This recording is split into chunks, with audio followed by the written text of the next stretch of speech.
அன்பு சகோதர சகோதரிக்கு மங்கையர் சங்கத்தின் சார்பாக வணக்கங்க. எப்போவுமே அந்தந்த சீசனுக்கு தகுந்த மாதிரி நம்ம செடிகளுக்கு உரம் கொடுத்துட்டு வரணும். எல்லா சீசன்லேயும் ஒரே மாதிரி நம்ம உரம் கொடுக்கக்கூடாதுங்க. இப்போ வெயில் காலம் ஃபுல்லாக என்னுடைய செடி காஞ்சதுனால நல்லா ப்ரூனிங் பண்ணி விட்டுட்டேன். இப்போ அதுவும் பாருங்கள், நான் தடவை தான் உரம் கொடுத்துருக்குறேன். ஒவ்வொரு தண்டுலையும் எவ்வளோ அழகாக புதிய இலைகள் வந்திருக்குதுன்னு. இப்போ இன்றைக்கி 2வது பதிவாக நான் போடுறேங்க. இன்றைக்கி என்ன உரம் கொடுக்கலான்னு பார்க்கலாங்க. நீங்கள் நர்சரியில் வாங்கிட்டு வந்து வச்சாலுமே நீங்கள் தாராளமாக இந்த மாதிரி நீங்கள் கொடுத்து பாருங்கள். அழகாக உங்கள் செடியிலையும் ஒவ்வொரு தண்டுலையும் இந்த அளவுக்கு உங்களுக்கு புதிய இலைகள் வர ஆரம்பிச்சிடும். அதுவும் ரொம்ப சீக்கிரமாக வர ஆரம்பிச்சிருங்க. இப்போ அதுதான் நான் இன்றைக்கி 2வது பதிவாக என்ன உரம் கொடுக்கலாங்கிறத பார்க்கலாங்க. இன்றைக்கி இதுக்காக நான் எடுத்துருக்கிறது வெந்தயம் எடுத்துருக்குறேங்க. வெந்தயத்தில் நிறைய சத்துக்கள், அதாவது சுண்ணாம்பு சத்து, மணிச்சத்து, இரும்பு சத்து, பொட்டாசியம் நிறைய இருக்குதுங்க. மெயினாக விட்டமின் ஏ இருக்குது. இதெல்லாம் செடிகளுக்கு ரொம்ப ரொம்ப மெயினுங்க. ஏன்னா வெயில் சீசன் நம்ம உடம்பு எப்படி நம்ம குளிர்ச்சி பண்ணுறோமோ வெந்தயத்தை சாப்பிட்டு, அதே மாதிரி தான் இதுக்குமே நம்ம செடிகளுக்கு கொடுக்கறது அதே மாதிரி தான் கொடுக்கணுங்க. அடுத்தது நல்லா வறட்சி காலத்துலேயும் அந்த வறட்சியை தாங்கி வளரக்கூடிய ஒன்றே சோத்துக்கத்தாழையை. இதுலேயும் கால்சியம், சோடியம், பொட்டாசியம், மேக்னீஸ் இருக்குங்க.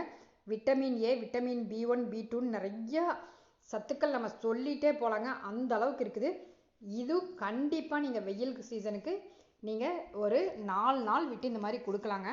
இந்த சோத்துக்கத்தாழை கிடச்சதுன்னா விட்டுறாதீங்க. செடிகளுக்கு அவ்வளோ ரொம்ப ரொம்ப நல்லது. இது நான் ஒரு 3 மடல் எடுத்துருக்கிறேன். எல்லாமே கட் பண்ணி போட்டு அரைச்சி எடுத்துக்கலாம்.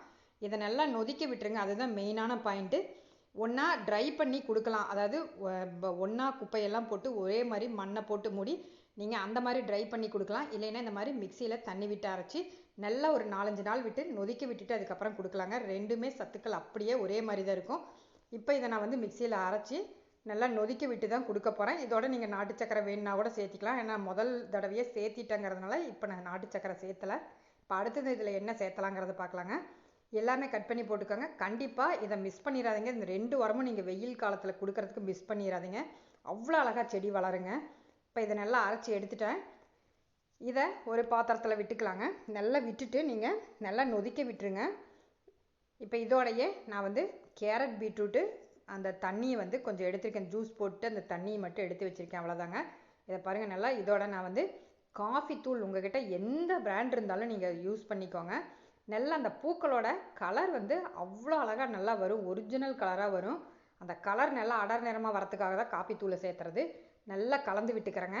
நல்லா கலந்துட்டு இதை ஒரு 4-5 நாள் அப்படியே விட்டுலாம். இன்றைக்கி 2வது தடவையாக நான் உரம் கொடுக்குறேன் அந்த செடிக்கு. ஏன்னா ப்ரூனிங் பண்ணிவிட்டால் முதல்ல நம்ம ரொம்ப ரொம்ப கவனிக்கணும். அதே மாதிரி நர்சரியிலேருந்து வாங்கிட்டு வச்ச செடியுமே புது செடியுமே நம்ம பார்த்து இயற்கை உரம் கொடுக்குற மாதிரி இருந்தால் அந்தளவுக்கு கவனித்து கொடுக்கணும். பாருங்கள், நல்லா நொதிச்சு வந்துருச்சு. இப்போ இதை நம்ம தண்ணியில் டைல்யூட் பண்ணி நார்மலாக எப்பயும் கொடுக்குற மாதிரி நம்ம கொடுத்துக்கலாங்க. அழகாக வளரும். அந்த நான் கொடுத்ததை மட்டும் வீடியோ எடுக்க மறந்துட்டேங்க. இதை நல்லா தண்ணியில் டைல்யூட் பண்ணிக்கோங்க. இப்போ 1 லிட்டர் இருந்ததுன்னா கிட்டத்தட்ட ஒரு 6-7 லிட்டருக்கு நீங்கள் தண்ணி கலந்துக்கோங்க. கலந்துட்டு நீங்கள் தாராளமாக நிறைய கொடுங்க. செடி மேலேருந்து நல்லா தெளித்து விடுங்க. அது இல்லாமல் ஒரு நாளைக்கு 3 தடவையாவது இந்த வெயில் சீசனுக்கு நல்லா தண்ணி ஸ்ப்ரே பண்ணி விடுங்க, செடிக்கு மேலேயும் கீழேயும். இந்த வீடியோ பிடிச்சிருந்தோ லைக் பட்டனை தட்டிடுங்க.